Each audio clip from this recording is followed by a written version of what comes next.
parado por aí, esperando uma palavra, direto do canal Chupa Essa Manga. Aqui estou eu, professor Jean. Olha aqui, ó. Olha aqui, ó. Professor Jean, Colégio Santa Cecília, meu filho. E você sabe que aqui a vida acontece quando estamos juntos. Então, a partir de agora, começaremos a revisão do segundo ano do ensino médio. História, meu filho. Presta atenção. Lembra do tripézinho, né? As aulas dadas. O quê?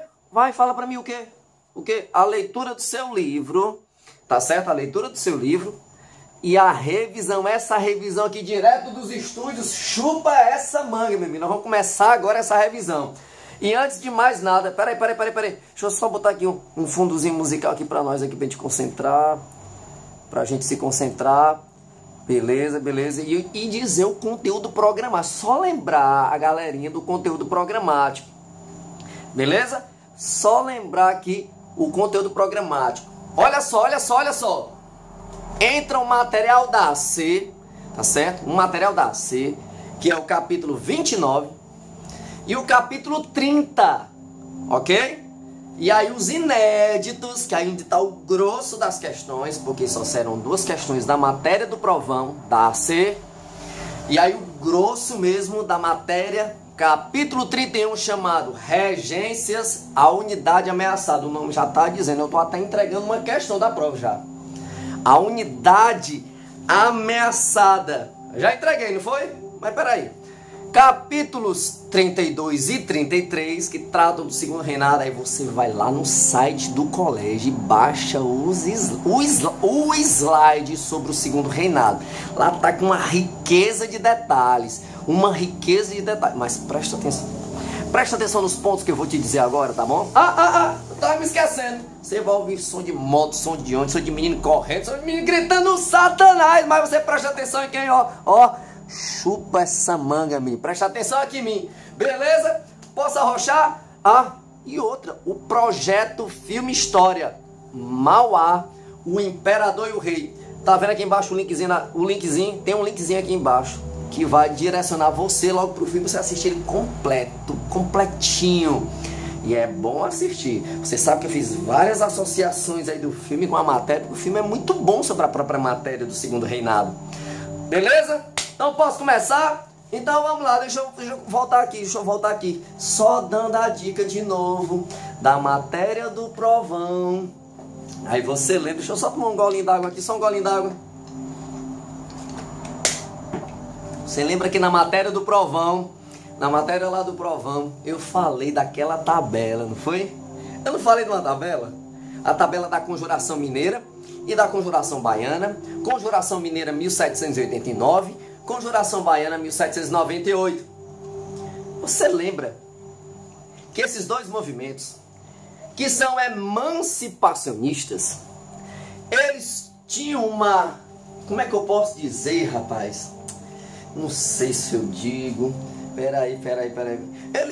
Eles tinham também outra semelhança, além de serem emancipacionistas, não tinham? Era o quê, hein? Inspirados por qual filosofia? Vai para eu ouvir. É isso mesmo, a filosofia iluminista. Mas eles também tiveram diferenças, apesar de terem o mesmo objetivo fundamental. Eles tiveram suas particularidades, como por exemplo, a causa local do movimento. Então, se liga nesse negócio aí para não chupar uma manga verde. Beleza? Posso continuar? Então pronto. E a outra, eu saí soltando assim mais ou menos. Não sei se vai ser isso, não sei se vai ser aquilo, não sei como é que vai ser esse negócio. A Constituição de 1824, aquelas características todas. E não sei mais o que. Então pronto, vamos começar mesmo a revisão do que é inédito. Vamos começar a revisão do que é inédito, meu amigo. Que aí se o bicho pega é aqui. Tá certo? Nós aprendemos que no período regencial, que começa no ano de 1831 e vai até o ano de 1840, cara, esses 9 anos foram muito conturbados. Lá no meu livro, eu vou lá no livro só para mostrar para você. Tá certo? Como o título entrega questões da prova. Porque tem que se tratar desse assunto. Ele é um assunto fundamental. Deixa eu pegar aqui no livro aqui. Peraí. Já é aquele capítulo das revoltas regenciais? É isso mesmo. Presta atenção, olha. Olha aqui, foca aí a câmera aí, presta atenção. Olha aí, ó. Deixa eu aproximar. Você tá vendo o título aí do capítulo? O título. Como é que tá dizendo aqui, ó? Regências.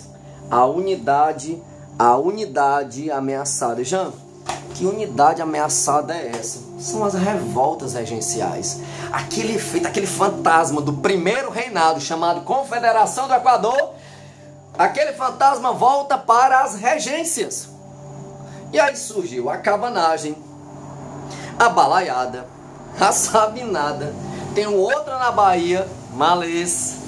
E temos a farroupilha, que foi a que durou mais. Gente, presta atenção. Esse tempo foi muito agitado, esse período foi muito agitado. Ok? Porque, por exemplo, cara, a cabanagem, aquele movimento no Pará, tá certo? Que teve uma fortíssima participação popular. Então as camadas populares, ó, arrochando nó. Também teve a do Maranhão, chamada de quê? Meu Deus, balaiada. O nome é balaiada, viu? Presta atenção, escreveu errado, game over. Tá certo? Então, também no Maranhão tem uma revolta regencial em que houve uma violência social e ficou conhecida, como vocês sabem, a revolta dos balaios, a balaiada. E também teve forte participação popular. Se liga aí, viu? Forte participação também popular. Mas uma outra coisa também que eu quero destacar é a historinha da farroupilha. Que a farroupilha é interessante porque ela durou 10 anos. Ela foi de 1835 até 1845. E ela, por ser o último movimento, tá certo? Ela por ter sido esse último movimento do período regencial, tá certo? Eles chegaram a proclamar uma república. E quem resolve a parada toda para voltar, que é o nome do capítulo, voltar à unidade que esteve ameaçada, a unidade territorial, para que as províncias voltassem a se unir novamente, porque esses vários movimentos que aconteceram se espalhando pelo Brasil, nós só destacamos aqui 5: cabanagem, balaiada, sabinada, Malês, aquela revolta dos negros islamizados, entendeu? E farroupilha, Rio Grande do Sul, aqui é 5. Foram vários movimentos, várias revoltas regenciais. E nós destacamos essas 5 mais importantes, que é as que mais caem no vestibular. Tranquilo? Beleza. Vai chupar manga verde não, né? Posso continuar? Posso continuar? Então pronto. Continuando aqui o assunto, meu amigo. O segundo reinado. Então eu preciso que você pegue lá o slidezinho bonitinho, profissional e bacana. E sabe que o golpe da maioridade nada mais foi do que o fim do período regencial. E o fim do período regencial, a chegada do Segundo Império, que trata-se do imperador Pedro de Alcântara assumir agora o segundo reinado com o título de Dom Pedro II, apenas com 14 anos e meio, foi por conta das agitações políticas que estavam acontecendo, as várias revoltas, que teve participação popular. Então essa ameaça que infernizava os políticos na época, tanto conservadores quanto os liberais moderados. Aí peraí. Lá no período regencial, tinha uma disputa acirrada entre liberal e conservador. E aí eu quero chamar a sua atenção, importantíssima que chamar a sua atenção, porque nesse período regencial, dessa agitação política toda, então, o Partido Liberal, presta atenção, o Partido Liberal, ele era republicano. Daí a ideia do federalismo no período regencial. Ato adicional de 1834 permitiu que assembleias fossem criadas em cada província, e aí uma legislação própria, né, setorizada para cada província, poderiam arrecadar seus próprios impostos, né, foi criada a Guarda Nacional, a próxima regência seria a UNA. Então, esses liberais, gente, essa galerinha aí que eram os liberais, eles defendiam o regime político republicano, a república, tá certo? Mas os conservadores, que eram conhecidos como, lá no período regencial, como restaurador. Então, deixa eu falar melhor, né? O restaurador, lá no Regencial, defendia a volta da monarquia. E olha só, eles queriam até a volta do Dom Pedro I. Chupa essa manga. Mas os moderados, que inclui os liberais, eles desejavam, eles defendiam, o seu partido defendiam o regime republicano. É o regime republicano, tá certo? É o regime republicano. Tranquilo? Então por isso que era agitado demais o tal do período regencial. Então por conta disso foi montado o clubinho da maioridade, antecipar a volta de Dom Pedro II para resolver esse problema de fragmentação do país. Oh meu Deus, fragmentação, unidade ameaçada, fragmentação do país. E claro, entre essas várias revoltas que se espalharam pelo nosso país, então eles desejavam, por ser muitos formados pela camada popular, abolir a escravidão e o latifúndio. Tá certo? Por isso aquela frasezinha que tá lá no slide: é preciso parar o carro da revolução. Chupou a manga aí? Então pronto, deixa eu passar pra frente. Eu tenho uma imagem maravilhosa. Lá, aquela chargezinha do Cândido de Faria. Se eu fosse você, eu dava uma olhada melhor lá naquela charge dele, tá certo? Que foi publicado no jornal O Mequetrefe, em 1878. Lá mostra Dom Pedro II sustentando cavalinhos, tá certo? Cavalinhos montados pelo Partido Liberal e pelo Partido Conservador. E lá aquela velha com aquele chapéu lá do Napoleão. A velha diplomacia. Meu amigo, se eu fosse você, eu ficava esperto com essa imagem. Tá certo? Que nada mais era Dom Pedro II. Você percebe que a coluna é bem maior. Ele tá com a coroa, que é uma coluna bem maior. E aí ele, nesse movimento, ele na verdade subordinava, já que ele ocupava o poder executivo. Dom Pedro II ocupava o poder executivo. Ele subordinava esses dois partidos. Como é o nome desse poder? Se eu ocupo o executivo, sou o imperador Dom Pedro II, e eu estou subordinando através desses dois cavalinhos, que é o liberal e o conservador, então eu estou subordinando ao executivo qual partido?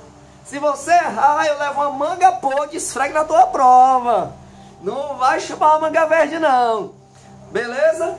Tranquilo? Avançando, uma coisa importantíssima aqui que eu não posso deixar de destacar, tá certo? Não posso deixar de destacar. Olha, tem até uma frasezinha que foi aqui. Esses dois partidos, que na verdade tinham mais semelhanças do que diferenças, tá certo? Porque eles representavam a elite imperial. Eles tinham vários pontos em comum, como a própria manutenção da ordem. Eles tinham outro ponto em comum, que era a manutenção do escravismo. E claro, a unidade territorial que esteve ameaçada, que eu comentei anteriormente.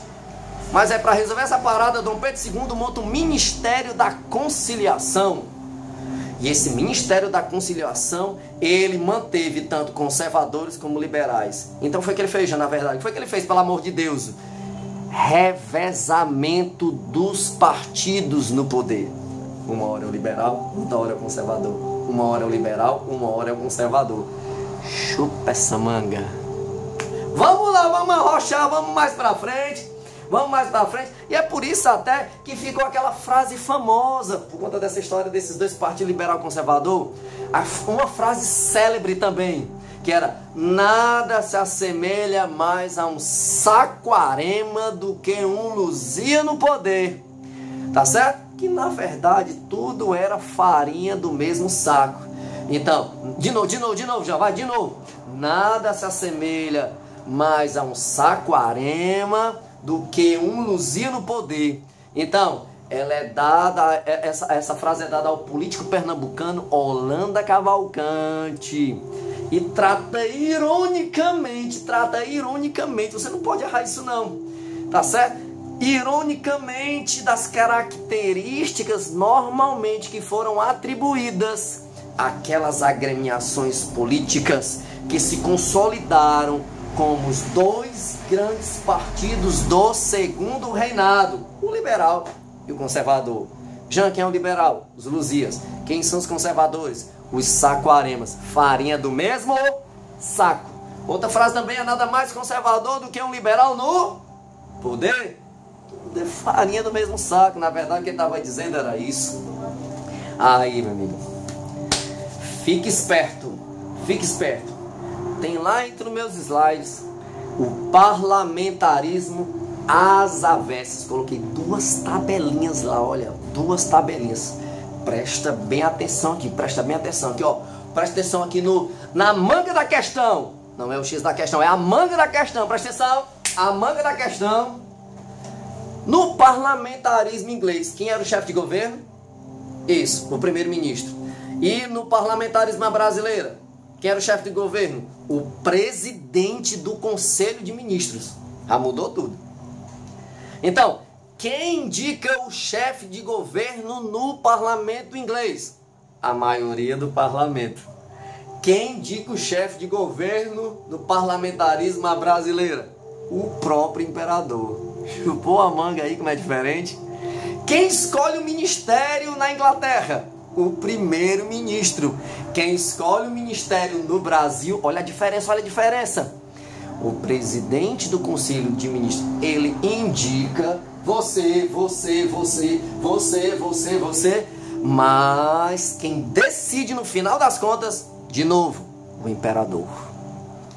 E para fechar a tabela, lá no parlamentarismo às avessas, lá na Inglaterra, em que lugar está concentrado o poder? O parlamento, é o próprio parlamento. Mas no Brasil, na mãozinha do imperador. Chupou a manga. Por isso que eu botei aquele gráficozinho que eu vou cobrar na prova de sociologia, que o poder na Inglaterra emana do povo, então a setinha sai do povo, passa para os parlamentares, porque é o povo que escolhe os parlamentares, e os parlamentares escolhem o primeiro-ministro. Já no Brasil, nesse parlamentarismo brasileira, é diferente. O poder, ele emana do rei. Uma setinha vai para os parlamentares, a outra setinha vai para o primeiro-ministro.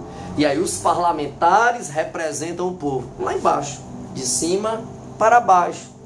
Na Inglaterra, de baixo para cima. Beleza demais. Agora vamos para a economia do segundo reinado, que é um outro ponto importante. Mudou quase nada do que via antes na história do Brasil no Segundo Império. Mesmo porque a economia continuava latifundiária, continuava escravista, continuava monocultora e ainda de exportação, tá certo? E essa cafeicultura passou por 3 fases. A primeira vem lá do Vale do Paraíba, Rio de Janeiro, em direção a São Paulo. A segunda fase se irradia pelo Oeste Paulista e a terceira fase se consolida justamente no Oeste Novo, Campinas, Ribeirão Preto e o norte do Paraná. E claro, nessa terceira fase, escoando pelo Porto de Santos. Beleza? Tá certo? Aprendemos que esse cultivo do café, tá certo? Os investimentos eram bem baixos em relação à própria cana-de-açúcar, a durabilidade em relação à própria cana-de-açúcar. E a muda de café, o pé de café só seria trocado cerca de, no mínimo, 30 anos, meu amigo. Então, e não exigia uma mão de obra especializada. Tá certo? Então o café se tornou uma grande riqueza. Agora eu quero destacar uma coisa que tem lá no nosso filme, o Mauá, o Imperador e o Rei, também. O filme, ó, é justamente o surto da modernização do Império. E esse surto contou com a aprovação da famosa Tarifa Alves Branco de 1844. Essa tarifa, ela aumentou cerca de 3.000 produtos importados. A tarifa, que antes era paga pelos ingleses de 15%, agora era de 20% a 60%. E a maior parte desses produtos ficaram concentrados entre os 30%. O resultado para o Brasil: aumentar as rendas do governo. Já o que seria a tarifa Alves Branco? Uma medida protecionista, em represália a essa lei que foi aprovada, porque aumentou as taxas alfandegárias para os ingleses. No ano seguinte, 1845, foi aprovada a Bill Aberdeen, que autorizava a marinha inglesa a prender traficantes, afundar navio de traficantes, julgar traficantes e até condenar à morte. Para acelerar o fim da escravidão, olha aqui a manga da questão, acelerar o fim da escravidão a partir do fim do tráfico. Para acabar a escravidão a partir do fim do tráfico. Cuidado, é uma lei de tráfico. Bill Aberdeen é uma lei de tráfico, aprovada no Parlamento Britânico. Então, em 1845 veio essa resposta a esse aumento das taxas alfandegárias. Não é à toa que no próprio filme Mauá, ele associa essas duas leis, tá certo? Essas duas leis, que é a segunda lei, na verdade, que vem, que é justamente a lei Eusébio de Queiroz, de 1850, ok? E aí, ó, 1844, tarifa Alves Branco, medida protecionista. 1845, Bill Aberdeen, tá certo? Então autorizava a marinha inglesa de afundar navios negreiros. E aí, em 1850, vem a lei nacional proibindo a importação de escravos. E claro, esse investimento que agora sobraria para o Estado seriam aplicados em outros setores, como o próprio setor industrial, que era o que agradava o Irineu Evangelista de Souza, tá certo? Que seria investido no setor financeiro, no setor de transporte, e isso dinamizaria a economia desse país. Beleza? Então, e aí entra a famosa Era Mauá. E a Era Mauá, então nós tivemos grandes avanços, mas nós chamamos a Era Mauá de 1850 a 1870 de o surto industrial. E graças à tarifa Alves Branco, que tinha aumentado os impostos para os produtos importados, então o Irineu conseguiu ter uma vasta realização. Construção da primeira ferrovia, que era a Estrela Raiz da Serra. Nós temos também a construção de estaleiros, Ponta de Areia. Nós temos a criação da companhias de navegação no Rio Amazonas e no Rio Grande do Sul. Instalação do cabo submarino que ligou o Brasil à Europa pelo telégrafo. A instalação, a fundação do próprio Banco Mauá. A iluminação a gás no Rio de Janeiro, empresas de transporte terrestre, como a Companhia de Bondes, lá do Jardim Botânico. Então ele teve uma série de realizações. Mas a derrocada do Irineu, a derrocada foi justamente a aprovação em 1860 da tarifa Silva Ferraz, porque ela substituiu a tarifa Alves Branco.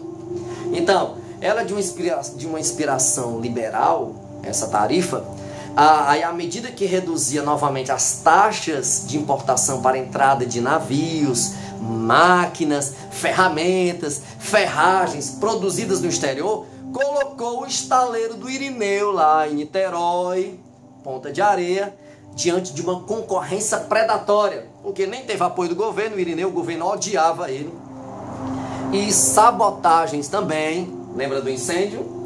E a própria concorrência inglesa, por conta daquela modalidade do Irineu de sempre fazer as coisas sozinho. Tranquilo? Vamos entrar agora na questão da mão de obra. Na questão da mão de obra, um ponto aqui importante que você tem que entender, que quando foi aprovada a lei Eusébio de Queiroz, que proibia a entrada de escravos no Brasil, acelerou-se o tráfico interprovincial. E o Nordeste foi a região, assim como também o Norte, que vendeu muitos escravos. No caso do Ceará, especificamente, a nossa economia estava quebrada, a economia algodoeira. Isso facilitou a venda de escravos para outras províncias, principalmente no Sudeste, por conta da economia cafeira. Lá precisava de mais braço escravo. Mas aí, a partir da lei Eusébio de Queiroz também, entram os famosos imigrantes no Brasil, para trabalhar na mesma atividade do negro.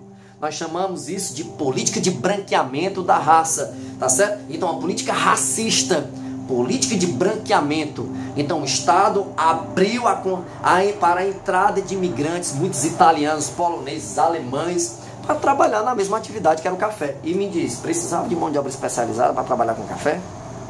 Não, né? Então, pronto, por que não assalariaram o negro? Chupou a manga, né? Não é nem cobra muito isso, viu? Tá certo? Eu vou ficar sempre chamando sua atenção em relação a isso. Se liga aí, viu? Tá bom? Tranquilo? E aí deixa eu comentar uma outra coisa importante também. Peraí. Vamos lá. Dentro da política externa, um assunto aqui importantíssimo, que é a famosa Guerra do Paraguai.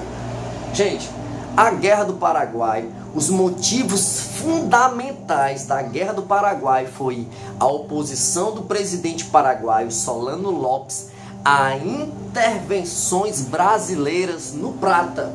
O problema era rios, né? O problema ali da Guerra do Paraguai estava ligado à questão dos rios. Então, se eu for dizer qual é uma causa básica para a guerra, os conflitos que envolveu os países platinos, ficou melhor, não foi? Era justamente o controle da navegação na bacia do Prata. Porque aquela região é muito rica, muito estratégica, palco de constantes conflitos que aconteceram lá, mas só nos interessa a Guerra do Paraguai. E é cortado por rios navegáveis, como o Paraguai, o Rio Paraná e o Rio Uruguai. E todos desembocam no Rio da Prata. Então os países sul-americanos lutaram entre si pelo controle dos rios, de terras, de gado e, sobretudo, claro, poder. Tá certo? Caminhando para a nossa finalização da nossa revisão. E aí essa Guerra do Paraguai, os países envolvidos, você não vai errar mais nunca. Você lembra da primeira economia do período pré-colonial? Lembrou? Pau-Brasil, né? Vai comigo aqui, ó. Ó. P de pau, né? Ó, P aqui, ó, do pau-Brasil, ó. Paraguai, Argentina, Uruguai e Brasil.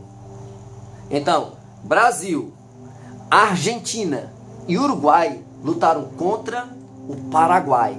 É a tríplice aliança, tá certo? A tríplice aliança. E houve uma influência muito grande dos ingleses e dos norte-americanos, que aí eles patrocinaram o mal que os ingleses e norte-americanos perceberam no Paraguai, que era o quê? Para eles, um mau exemplo de autonomia que o Paraguai tinha.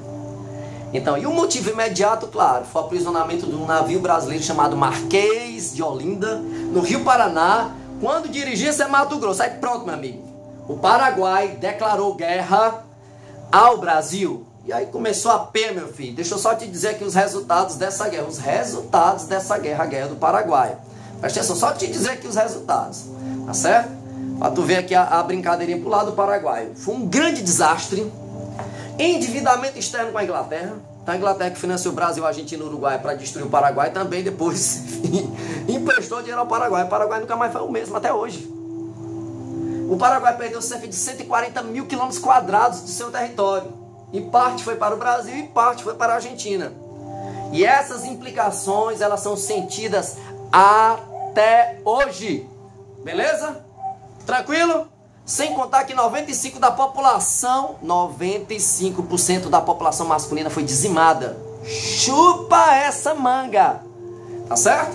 Então, vamos agora para as leis abolicionistas. Ah, minha amiga, as leis abolicionistas é muito fácil aqui. Muito fácil, muito fácil. A primeira chama-se Lei do Ventre Livre, ou Lei Visconde do Rio Branco. Então ela declara que a condição de livre os filhos de mulher escrava que nascerem desde a data da lei, liberta os escravos da nação e outros, e providencia sobre a criação e tratamento daqueles filhos menores e sobre a libertação anual de escravos. Deixa eu te dizer que na veia, deixa eu dizer que na veia, só quem era livre era a criança. Lei do Ventre Livre, ou Lei Visconde do Rio Branco, Paranhos, certo? Quem era livre era o ventre. Saca só, quem era livre era o ventre. Mas a criança não poderia sair. Ou o dono era indenizado pela criança aos 8 anos de idade, ou ele só saía aos 21 anos. 21 anos. Presta atenção, 21 anos. Deixa eu só destacar aqui uma coisa importante aqui. 21 anos. Só para você sentir aqui a pressão. Porque a lei do ventre livre de 1871 declarava todos os filhos de escravas seriam livres, devendo ficar com a mãe até os 8 anos de idade. E aí quando o proprietário recebia uma indenização com 8 anos de idade. Só que a criança muitas vezes não ia embora com 8 anos de idade. Ou seria mantida até os 21 anos. para ressarcir os gastos que o escravocrata teve com ele. Chupa essa manga. Libertando pelos extremos, crianças. Aí nós temos a lei Saraiva-Cotegipe, ou lei dos sexagenários. Uma dica, tem autores que falam 60 ou 65, não vai nessa não. 60 ou 65 é sexagenário, é 60 anos, está na casa dos 60, tá certo? Beleza? Não vai atrás de problema com isso não. Sua prova não é de matemática não, tá bom? Então, que é a lei dos sexagenários, 28 de setembro de 1885. Então, foram dois juristas, o Saraiva e o Cotegipe, tá certo? Essa era conhecida a lei da gargalhada nacional. Por quê, Jean? Era uma minoria que chegava aos 60 anos de idade. Uma minoria chegava aos 60 anos. Meu Deus, tá certo? 60 anos ou 65 anos. A lei da piada nacional, a lei da gargalhada nacional. E por fim, a famosa Lei João Alfredo, ou Lei Áurea, assinada pela Princesa Isabel no dia 13 de maio. Só tinha 2 artigos a lei. É declarada extinta no primeiro artigo, extinta desde a data 13 de maio, a escravidão no Brasil. Segundo artigo, revogam-se as disposições em contrário. Acabou-se, pronto, acabou-se. Vamos embora. Olha, que loucura, tá certo? E é engraçado que quando é aprovada essa lei, só tinha menos de 5% da população brasileira que era escrava. Menos de 5%. Então, mas ela é conhecida como a Redentora. Tá certo? A Redentora. E para fechar aqui a lei, eu não posso falar da lei do dia 25 de março de 1884. O Ceará foi pioneiro 4 anos antes do fim da escravidão. Mas presta atenção, isso não tem nada de benfeitoria de cearense não. É porque economicamente não era mais rentável. Mas a província do Ceará é a que liberta 4 anos antes. E houve uma famosa greve em 1881, que era conhecida como a greve dos jangadeiros. E tem um líder importantíssimo chamado Francisco José do Nascimento Chico da Matilde, conhecido como Dragão do Mar. Você sabe onde é que existe o Dragão do Mar, em alusão a esse jangadeiro que fez essa greve. Tranquilo? E aí, para fechar o segundo reinado, terminar o processo que conduziu à chegada da República, e que nada mais é do que o encerramento dos 49 anos do segundo reinado, são 3 questões. E nós podemos encontrar no nosso livro a partir da página 552, ó, o processo que conduziu à República. São 3 questões apenas. É a questão religiosa, é a questão militar e a questão abolicionista. Essas são as 3 questões que findam o segundo reinado e a chegada da famosa república nesse país, a república presidencialista. E a questão religiosa é interessante, que era aquele embate que nós encontramos no filme do Mauá, entre o catolicismo e a maçonaria, por conta da Bula Syllabus de 1864, aprovada pelo Papa Pio IX, e que ele não aceitava mais maçons na Igreja Católica.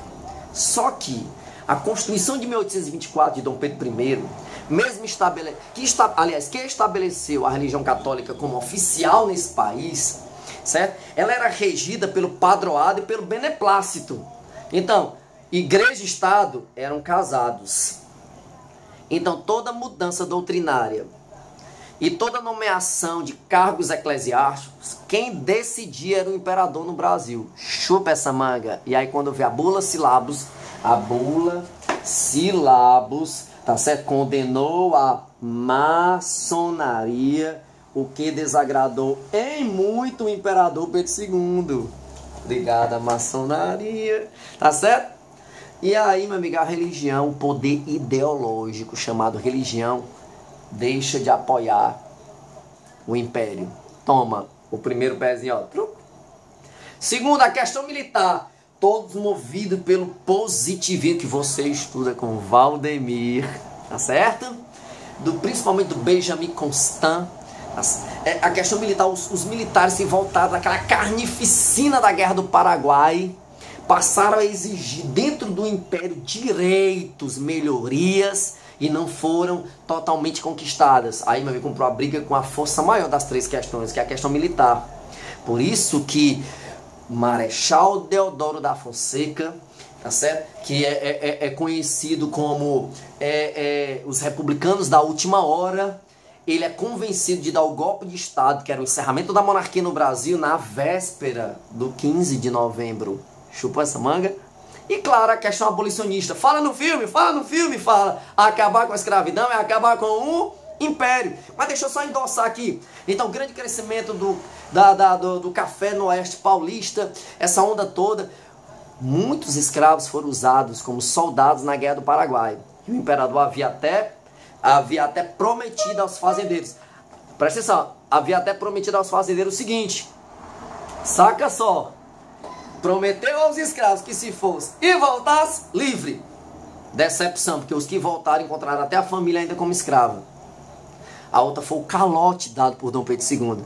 Ele chegou a dizer, nem que eu pague a indenização a vocês fazendeiros, dos soldados que são conhecidos como os voluntários da pátria, certo? Eu indenizarei a todos, nem que eu venda as joias da coroa. Ele pagou. Chupa essa manga. Então, eu vou me despedindo aqui de vocês. Beleza? E você já sabe. E no mais, chupa essa manga, menino!